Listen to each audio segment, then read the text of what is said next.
I stood in the back of that church, my fingers white-knuckled around an old, cracked digital tablet. My palms were slick with sweat, and my chest felt like it was being crushed. A few yards away, I watched my son Jack at the altar. He was adjusting his tie, wearing that same lopsided, innocent grin he's had since he was 5 years old. He looked so happy, it actually made me sick to my stomach. Because while every other guest in this room brought a gift, I brought a grenade, and I was about to pull the pin. Everything about the scene felt like a lie. The heavy scent of lilies, the sunlight cutting through the stained glass like a stage production. Jack thought he was stepping into a fairy tale. I was the only person in that room who knew the truth. In my hands was a digital record of a nightmare. My name is Anna. For 20 years, it was just me and Jack against the world. I spent decades scrubbing floors in high-end offices and polishing silver in mansions, just so my boy could have the opportunities I never had. When you're the cleaning lady, you become invisible. People talk about their money, their affairs, their deepest secrets right in front of you, like you're just part of the furniture.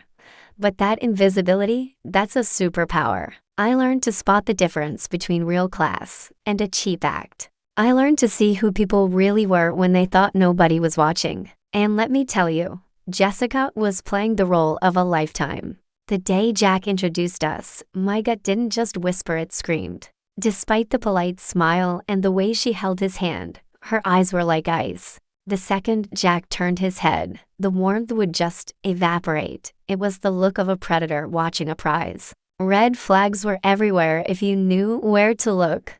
No childhood friends, a painful family history she always dodged.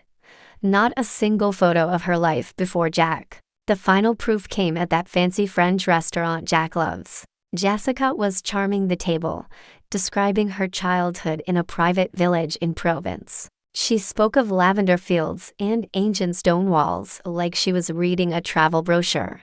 Then, the glitch happened. Our waiter, a man who actually grew up in that region, made a small, polite remark about the local lavender festival, a tradition every child in that village knows by heart. Jessica froze. For 2 full seconds, pure panic crossed her face. She couldn't answer a simple question about a memory she claimed to cherish. She blamed it on boarding school fog. But I saw the truth. The script had been memorized, but the life hadn't been lived. I tried to tell Jack later that night, but he brushed me off. He told me I was being judgmental. That was when I realized I was no longer a bystander. A week before the wedding, Jack came to my apartment looking drained. We sat at the same kitchen table where he used to do his schoolwork. Discrepancy after discrepancy was showing up in his business accounts. Jessica had convinced him to set up a private wedding fund, a romantic gesture to manage future dreams away from the eyes of his company accountants. In reality, it was a funnel. I knew I had to act. Using my spare key, I went into their luxury condo while they were at the rehearsal dinner. The air in the apartment felt heavy and still. In the back of a linen closet, hidden under a stack of towels, I found the tablet. The screen was already cracked, and I'd watched her thumb trace that Z pattern enough times during wedding prep to memorize it. When the screen lit up, the breath left my lungs. Hacking wasn't necessary because she had his total trust. Slow, steady transfers were moving money into offshore accounts. Thousands of dollars disappearing every week while Jack was picking out wedding flowers. Then I found the folder. Surveillance photos of Jack taken months before they ever met. At his office, at his gym. Even photos of me at the store. He hadn't found a girlfriend. He had been targeted by a professional. Public records confirmed the nightmare. Searching archived marriage licenses, I found her. Different states, different names. But that same cold face. Jack was target number 4. I knew telling him directly would be a mistake.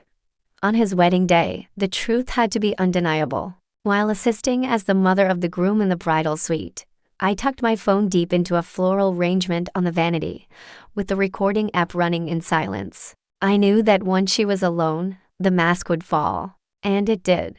I caught her on a call to her partner.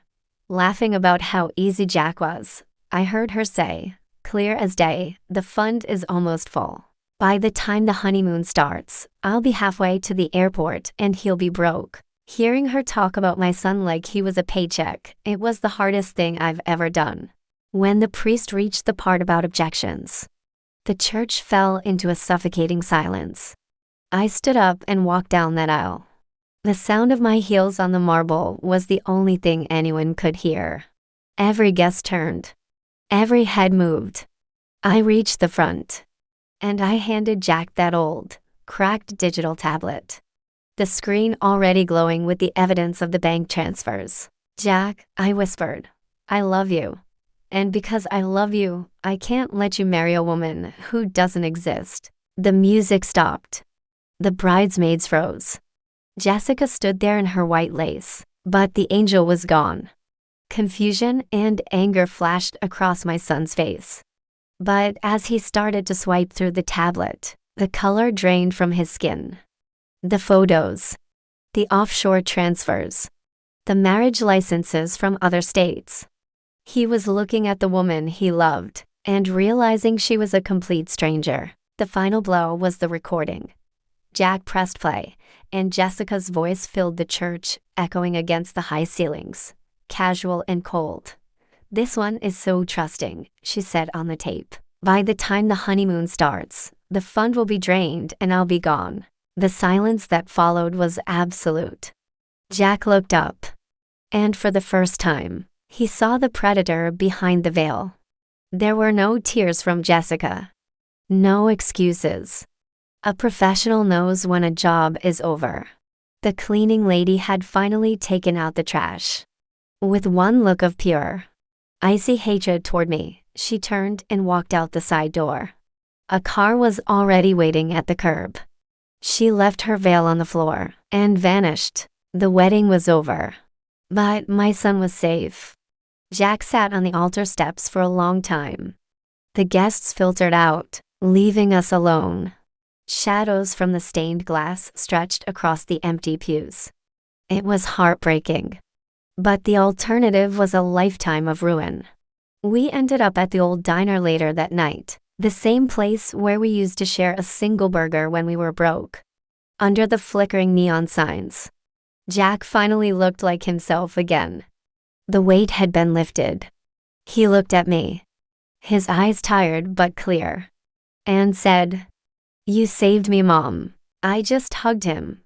Money comes and goes, but a mother's gut, that's the only thing in this world that's truly priceless.